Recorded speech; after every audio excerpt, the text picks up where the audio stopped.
नमस्कार दोस्तों, आप क्राइम तक देख रहे हैं। बात करते हैं देवरिया हत्याकांड की। इस हत्याकांड को लेकर बहुत बड़ा खुलासा हुआ है। दरअसल इस मामले का जो आरोपी है नवनाथ मिश्र, उसने सनसनीखेज खुलासा किया। क्या दोस्तों आपको पता है कि सत्य प्रकाश और उसके परिवार को मारने में जो सबसे अहम भूमिका निभाई वो नवनाथ मिश्र ने निभाई। ये दरअसल ये बताते हैं बॉडीगार्ड था, दोस्त था और सब कुछ था, यानी प्रेमचंद का ये सब कुछ था। और इसी ने, ये कहा जाता है, बिल्कुल बदले की आग में जब प्रेमचंद को मार दिया गया था, गुस्से में इसने सबको मौत के घाट उतारा। हालांकि इसमें कई सारे और लोग भी शामिल थे प्रवेश। बिल्कुल वो और जो लोग शामिल थे मैं उनके बारे में बताना चाहूँगा। चिराग जी, ये जो नवनाथ जो नाम बताया जा रहा है, ये बंदूक लेके नहीं आया था। बंदूक प्रेम के घर से, प्रेम यादव के घर से दो लोग लेके आए थे। इसने वो बंदूक लेकर इसने वो गोली चलाई थी। वो बंदूक प्रेम यादव के ही नाम पे थी, मतलब किसी और के नाम पे नहीं थी। उनके नाम पे ये बंदूक थी, लाइसेंसी बंदूक थी, जिससे इसने गोली चलाई थी। तो इसने पहले पहले तो उसने पति को मारा, सत्य प्रकाश दुबे, फिर उनकी पत्नी को मारा, फिर उनकी एक बेटी को मारा गोली। इसने 3 जनों को गोली मारी है, जो अभी तक पता चल रहा है। अब ये बताया जा रहा है कि लॉकडाउन से पहले तक ये कुछ तो काम करता था छोटा मोटा। लॉकडाउन के बाद ये कहीं बाहर चला गया था, फिर ये आया वापस। ये पुराना दोस्त था, प्रेमचंद का पुराना दोस्त था। फिर ये लॉकडाउन के बाद से इनके साथ रहने लगा, इनकी गाड़ी चलाने लगा और इनका छोटा मोटा काम ये सब चीज़ें देखने लगा। इलेक्शन के बाद से पावर पैसा आने लगा, तो थोड़ा इसे भी पैसा कमाने मिला। और ये इसने भी अपना साइड बाय साइड रसूख बना लिया था, थोड़ा बहुत पैसे कमाने का जुगाड़ कर लिया था। अब ऐसा कहा जाता है कि इनकी दोस्ती बहुत पुरानी थी।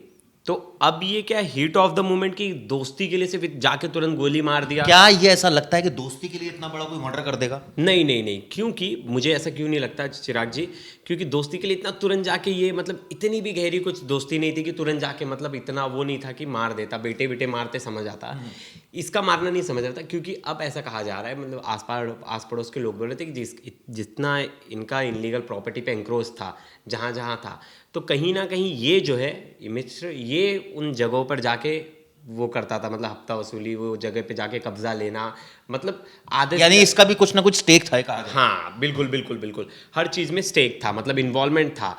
तो ये सिर्फ इसलिए नहीं था गुस्से में मार दिया, एक तरह से वो भी था कि एग्रेशन के साथ एक वो भी था कि हमारा दबदबा बना रहे, भाई कैसे हो गया हमारी ज़मीन। और इन लोग बहुत सारी, पहले भी ऐसे बहुत सारे आरोप लग रहे हैं कि पहले भी बहुत सारी ज़मीनें हड़प रखी है। लेकिन सवाल ये उठता है कि सत्य प्रकाश के परिवार को क्यों मार दिया, बच्चों को क्यों मार दिया? अब देखिए, कुछ दो चीज़ बताई जा रही है चिराग जी। एक तो पहला चीज़ है रिटेलिएशन, जो गुस्से में कि किसने मारा बच्चों को? वो सारी भीड़ ने मारा या सिर्फ अकेले उसने नहीं मारा? नहीं नहीं नहीं, भीड़ ने मारा। क्योंकि चिराग जी सिर्फ गोली नहीं लगाए शरीर पे, आप वो देखिए, शरीर पे पत्थर मारे गए हैं, हाँ, शरीर पे चाकू मारा गया है, धारदार चीज़ों से मारा गया है। तो गोली मारी गई है, उसके अलावा ये सब चीज़ें भी की गई। ईट से मुंह फोड़ दिया गया है, पूरा मुंह ईट पे मुंह मारा गया है, मतलब बहुत सारी ऐसी चीज़ें हैं। तो वो उस समय का गुस्सा था। वो जब पता चला प्रेम यादव के घर, वहाँ के लोगों को, प्रेम यादव के जो परिवार वाले हैं और उनके आस पड़ोस के लोगों को जब पता चला, आपको पता है इसमें 25 लोगों का जो नाम है, उसमें एक परिवार का मैं इंटरव्यू देख रहा था, उनकी जो आरोपी बंद है जेल में, उसकी बीबी का। वो बोल रहे थे कि हम तो सब्जी विब्जी बेचते हैं, हम ज़्यादा कमाते नहीं हैं।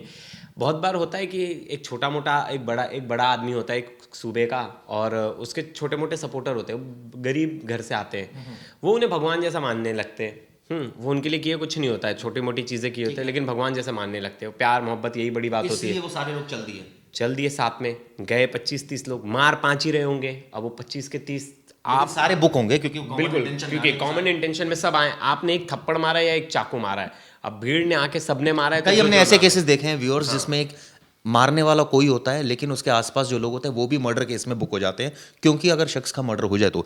इस केस में एक चीज और भी है कि प्रेमनाथ को मारने वाले कौन थे। क्या जो एफआईआर दर्ज है उसमें तो ये बताया गया सत्य प्रकाश और उसके परिवार ने मारा, और उसके ये इसका क्या सबूत है? बिल्कुल बिल्कुल, सत्य प्रकाश के परिवार का नाम आया है, और सत्य प्रकाश के एक लड़के का नाम आया जो कि नाबालिग है, जो कि 12-13 साल का कुछ है, उसका भी नाम आया है। तो ऐसे अब पुलिस इन्वेस्टिगेशन, जो फर्स्ट इन्वेस्टिगेशन में, वो पुलिस भी ऐसा, मतलब पुलिस ने जो रिपोर्ट फाइल की है, एफआईआर फाइल की है, वो सत्य प्रकाश दुबे के घर वालों पे ही फाइल की है।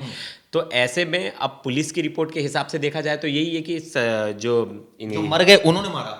हाँ नहीं, पहले तो चिराग जी पहले तो इनके साइड से हुआ ना। ठीक है, कहने का मतलब है कि पहले सत्य प्रकाश और उसके परिवार ने एफआईआर जो बोलती है, उसने प्रेमचंद को मार दिया। प्रेमचंद को मारा, प्रेमचंद के परिवार वालों ने रिटेलिएशन में इनको मार दिया। हाँ, लेकिन सवाल ये भी उठता है कि क्या बच्चों का इन्वॉल्वमेंट था इसमें सत्य प्रकाश के मारने में? अब तो चिराग जी इन्वॉल्वमेंट था या नहीं ये तो बहुत दूर की बात है, लेकिन वो बच्चे हैं कहाँ? वो बस एक बच्चा है जो जिन्होंने उनका पूरा दिवेश जो क्रियाक्रम पूरा, और एक उनकी बेटी हैं वो है जिनकी जो शादीशुदा है, तो वो बच्चे हैं, वो थे भी नहीं उस समय में जब ये घटना हुई, तो वो इस समय उसका हालांकि जो आरोप लगाया जा रहा है प्रेमचंद के परिवार की तरफ से, अब कहना है कि वो लड़का जो देवेश है उसका भी रोल है। हाँ, अब तो चिराग जी अब तो लगेंगे ही दोनों तरफ से। इधर से देवेश की मांग हो रही है कि उनकी पत्नी और उनके बच्चे भी थे, हाँ उनकी लड़कियां भी थी, तो दोनों तरफ से सेम मांग हो रही है कि इनके भी घर के जो बच्चे हैं वो सब इन्वॉल्व है। अब पुलिस को यहाँ पर, पुलिस के ऊपर देखिए बहुत प्रेशर है। अब वहाँ गांव में बैठक हो रही है। अब यहाँ चिराग जी एक चीज़ जो हो रही है वो हमेशा एक चीज़ देखा जाता है, मानवता से बढ़ के जात पात ये सब धर्म ना आ जाते हैं। अब यहाँ हो गया है यादव वर्सेस ब्राह्मण, हाँ अब यहाँ हो गया ब्राह्मण की अलग सभा बैठ रही है, ब्राह्मण कम्युनिटी बोल रही है कि हमारे साथ गलत हुआ है, फिर हमारे लोगों के साथ गलत हुआ है, वो यादव कम्युनिटी बोल रही है हमारे लोगों के साथ गलत हुआ है। सिर्फ एक जन का घर क्यों तोड़ रहे हो, एक जन की घर की नपाई क्यों कर रहे हो, आप उनके घर का क्यों नहीं कर रहे हो? हमारे क्या सिर्फ पहले इनके परिवार को मारा गया? पहले तो प्रेम यादव कई लोग तो ये भी कह रहे हैं कि जब प्रेमचंद यादव ने इलीगल कंस्ट्रक्शन कर रखी थी, सरकारी जमीन पर कब्जा कर रखा था, तो पहला फर्स्ट हैंड तो गलती उसने की थी। अगर उसने गलती की थी तो उसको अपने किए की सजा मिल गई, तो ये भी लोग कह रहे हैं। लेकिन हाँ, इसका रिटेलिएशन ये नहीं होना चाहिए था कि आप दूसरी साइड के भी लोग नहीं। चिराग जी ये तो कहने की बात है। आज आप इजराइल का आप देखिए, इजराइल और हाँ फ़लस्तीन ये सब का जो युद्ध चल रहा है, आप उनके एक को मारोगे वो आपके 5 को मारेंगे। वो उस समय का गुस्सा हम बता नहीं सकते कि हमारा जो प्रेम हमारे घर में जो खास है वो कितना खास है। अगर मेरा कोई अपना ऐसा कोई उसकी ऐसी हत्या हो जाती तो उस समय मुझे भी नहीं पता होगा कि मैं क्या करूँ। सडन इंसिडेंट वो नहीं पता होता कि कोई क्या कर देगा, कोई किसके। लेकिन इसमें सबसे ज्यादा जो दुखदाई चीज है, शुरुआत तो देखिए तभी तो होती है ना प्रशासनिक लेवल पर, जब कब्जा हो रहा है। उसके बाद जब पूरी स्थिति इतनी ज्यादा खराब हो गई, प्रशासन ने ध्यान नहीं दिया, हालात ये पैदा हो गए कि दो पक्ष लड़ रहे हैं, लिटिगेशन चल रही है दोनों में, और उसके बाद हालात ये पैदा हो गए कि एक ने एक को मार दिया, फिर वहां 5 मार दिए। मैं तो अपने व्यूअर्स को जानना चाहूँगा, व्यूअर्स से पूछना चाहूँगा, हमारे यूपी बिहार जितने ये साइड के व्यूअर्स देख रहे हैं, हर किसी के साथ ये सीन है। हर किसी को पता है लेखपाल अपना ठीक से काम नहीं करता, तहसीलदार अपना काम नहीं करता। आपको जमीन की प्रॉपर्टी का अगर आप थोड़े से बाहुबली हैं तो आपका केस फंसा रह जाएगा, आपकी कोई सुनवाई नहीं होगी, कोई आपका सुनेगा नहीं। मैं तो लेखपाल तो बहुत बड़ा हो गया, लेखपाल के जो नीचे के पोस्ट है वो भी नहीं सुनते, बिना पैसे दिए। और भी मैं प्रवेश जानना चाह रहा था, ये खबर जो देवरिया वाली है, इससे पहले भी कई मर्डर हुए। इससे पहले हमने देखा लखनऊ में, लखीमपुर खीरी, पता नहीं कहाँ कहाँ हुए। ये खबर इतनी ज्यादा क्यों सोशल मीडिया पर वायरल है? देखिए पहली वजह थी कि एक साथ 6 लोगों की हत्या हुई। हाँ, एक साथ 6 लोगों की। दूसरा जो सबसे बड़ा था वही मैंने आपको बताया, जातिगत। फिर यहाँ ब्राह्मण यादव होने लगा। जब जातिगत समीकरण आया तो उसको लेके फिर बहुत ज़्यादा दोनों तरफ से चलने लगा। फिर पता चला कि ये कहीं ना कहीं पॉलिटिकली एक्टिव था। कौन? प्रेमचंद यादव का कहीं ना कहीं समाजवादी पार्टी से कनेक्शन था। तो ये इशू, फिर ये 2 घर वालों के लड़ाइयों का इशू नहीं रह गया, फिर ये बन गया एक तरह से एक तबका बन गया कि भाई ये समाजवादी पार्टी के नेता ऐसे होते, गुंडे होते, ये सब होते। एक नैरेटिव सेट होना शुरू हो गया। लेकिन अगर आपके साथ कोई गलत हो रहा है तो आप ऐसा नहीं है कि आप कानून हाथ में ले लोगे। चिराग जी, मुझे एक चीज याद आ रही है, अभी पीछे खबर आई थी उत्तर प्रदेश से, जहां पर प्रशासन ने 2 लोगों को जिंदा जला दिया था अंदर। याद होगा आपको? हाँ, बिल्कुल। कहने का मतलब ये है, वो खबर इतनी ज्यादा सुर्खियों में नहीं है। ये खबर सुर्खियों में होने के इसके पीछे क्या और मकसद क्या है, और क्या वजह क्या? ऐसा तो नहीं कि माहौल खराब करने की कोशिश? देखिए, माहौल ख़राब करने की तो पूरी कोशिश हुई थी। उस टाइम पे ट्विटर से लेके फेसबुक से लेके हर जगह ये सब चीज़ें चल रही थी।